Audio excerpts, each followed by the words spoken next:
बोले महाकाल महाराज की, गोपाल कृष्ण भगवान की, परम पूज्य महामंडलेश्वर उत्तम स्वामी महाराज की। आज के इस बहुत भव्य दिव्य आयोजन में हमारे साथ परम पूज्य महाराज उत्तम स्वामी जी हमारे बीच, यहां विधानसभा के माननीय अध्यक्ष, हमारे वरिष्ठ नेता, कई दायित्वों का निर्वहन किया। भारत सरकार के, राज्य सरकार के कई जगह मंत्री रहे।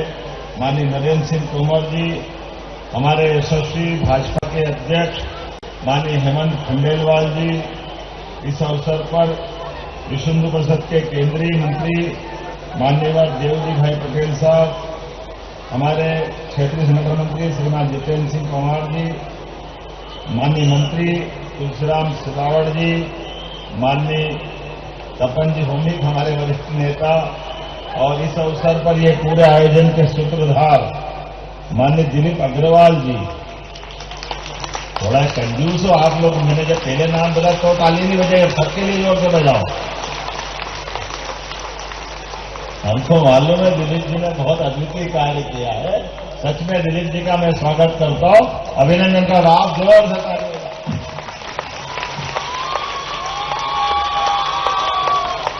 आज के 251 जोड़े और अभी तक के 750 से ज्यादा जोड़े, परमात्मा की दया से जन्म तो सबको मिलता है, लेकिन महाराज जी के मुखारविंद से हमारा जन्म सफल होता है, ये हमारा सौभाग्य की बात है।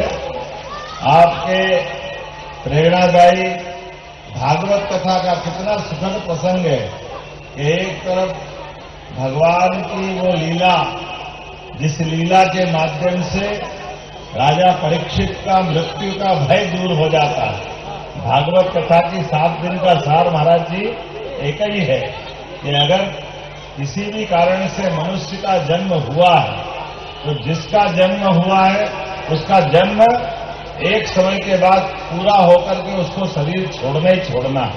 भगवान श्री राम हो, भगवान श्री कृष्ण हो, सप्ताह जी के 7 दिन की यात्रा में ये दुनिया का सत्य सबके सामने प्रकट करने का, ये भागवत का आपके माध्यम से एक तरह से अमृत बांटना हुआ होगा।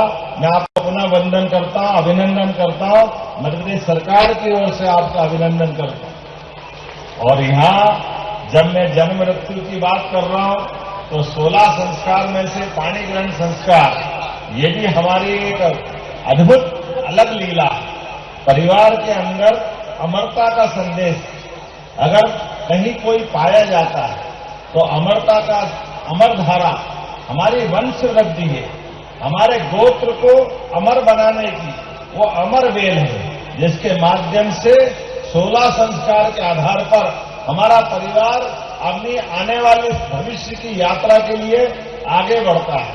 और ऐसे में हम तो सब जानते हैं भगवान चतुर्भुज बिना आनंद कहां लेते हैं, और ऐसे में अर्धांगिनी मिल जाए तो आज 251 ये चतुर्भुजधारी हो रहा है। आपको भी प्रणाम कर रहा है, आपका भी अभिनंदन कर रहा है, और भविष्य की दृष्टि से आप और भाग्यशाली हैं। संत का साथ, सामूहिक विवाह का आनंद, ये सुखद मंच, हमारे अग्नि अखाड़े के सचिव जी, महंत महामंडलेश्वर जी, ऐसे पूरे प्रकार से चारों तरफ से ऐसा लग रहा है कि इंद्र का स्वर्ग लोग भी शर्माएगा, इतना आनंद यहां बरस रहा है, वो आनंद की अनुभूति हो रही है। सरकार के नाते से हम सब भी मौजूद हैं, स्वामी जी का आशीर्वाद तो मिलेगा ही सही, सामूहिक विवाह का जो आनंद वो भी आ रहा है। और ये बात सही है, हमारे सारे मित्रों ने कई प्रकार के प्रयास, ये राष्ट्रीय स्वयंसेवक संघ का 50वीं वर्ष भी, भारत को अगर हमको आगे बढ़ते और ले जाना है तो संघ के ही सूत्रवाक्य से बढ़ना पड़ेगा।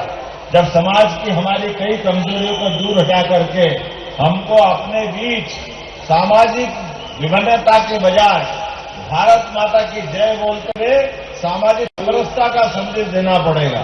और सामाजिक समरसता के संदेश केवल बोलने के बजाय ऐसे करने की जरूरत है। जब सारे समाज के बच्चे बच्ची एक साथ एक कार्यक्रम में वो सारा समाज उमड़ उमड़ करके आनंद लेता है। ये सौभाग्य की बात है। मैं अपनी ओर से आज के इस अवसर पर इस सामाजिक, खास करके सामूहिक विवाह के लिए बधाई देना चाहता हूं।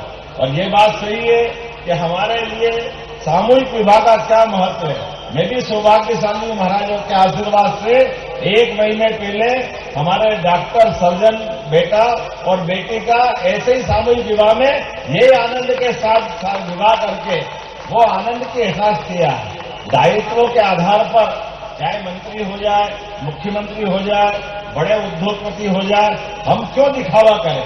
हमको हमारे बीच इन सारी बातों के साथ ही एक साथ आनंद में शामिल होना चाहिए। जब छोटा आदमी बड़े ऐसे नाटक देखता है तो उसके मन में कई बार कष्ट भी होता है। कई बार वो कर्जा करके दिखावा करने के चक्कर में आने वाले अपने जीवन को कष्ट में डालता है। ये चीजों से बचने की जरूरत। मैंने तो आपसे निवेदन करता हूं, हमारी सरकार के माध्यम से भी ये सामूहिक विवाह होते हैं या हमने सभी जन कल्याणकारी योजना चालू की। आप केवल इतना करें कि हमारे इस सामूहिक विवाह की व्यवस्थाओं के माध्यम से हरेक कोई व्यक्ति आकर के जिनके जीवन में आज ये हम आनंद देख रहे हैं तो अपने जीवन में एक आदत डाले, अनावश्यक खर्चों को रोके। या तो विवाह या तो ये शादी के बड़े बड़े मौत मैयत के भंडारे, नुक्ते घाटे, इसको करने से रोकना चाहिए। अपने बच्चों को पढ़ाओ लिखाओ, आगे बढ़ाओ, महाराज जी का आशीर्वाद पाओ, सरकार की योजनाओं का लाभ उठाओ, ताकि परिवार भी सुखी आनंद में रहे और हम सब भी आनंद के साथ अपने भविष्य की बढ़ती पीढ़ी को देखें। आज तो केवल मैं महाराज जी को प्रणाम करने आया हूं, आपको आशीर्वाद देने आया हूं और आज हमारे बीच माननीय विधानसभा अध्यक्ष नरेंद्र सिंह तोमर जी को भी धन्यवाद दूंगा। उन्होंने अपनी ओर से बोलने का समय मुझे दिया। माननीय हेमंत खंडेलवाल जी प्रदेश अध्यक्ष जी, उनका भी धन्यवाद। जरा ताली वाली बजा के धन्यवाद भी अदा करो। उन्होंने कहा हमारी उपस्थिति है, हमारी तरफ से आप बोल दो और महाराज जी बोल देंगे, बात पूरी हो जाएगी। क्योंकि यहाँ के तुरंत बाद हमको यहाँ से डॉक्टर लक्ष्मीनारायण पांडे जी हमारे सांसद 8 बार के रहे और उनकी प्रतिमा का अनावरण भी है, भाजपा के अध्यक्ष भी रहे। आज सहयोगी महाराज जी सुंदरलाल पटवा, कुशाभाऊ ठाकरे जी, उनकी भी पुण्यतिथि है। ऐसे कई कारण से मैं इनसे जोड़ करके कार्यक्रमों में शामिल होने जा रहा हूं। तो मैं उम्मीद कर रहा हूं कि महाराज जी का आशीर्वाद हम सबके साथ है और आप सबकी भी हम भविष्य की मंगल कामना करते हैं। आपके जीवन में खूब यश, कीर्ति, वैभव, आनंद, सब प्रकार के सुख समृद्धि की वर्षा हो और जीवन में भविष्य में आप अपने माता पिता की सेवा करते हुए समाज हित में लगातार लगे रहें। ये शुभकामना भी दे रहा हूं, ये बधाई दे रहा हूं भविष्य के लिए। आप सबको और महाराज जी को प्रणाम कर रहा हूं। बोले महाकाल महाराज की।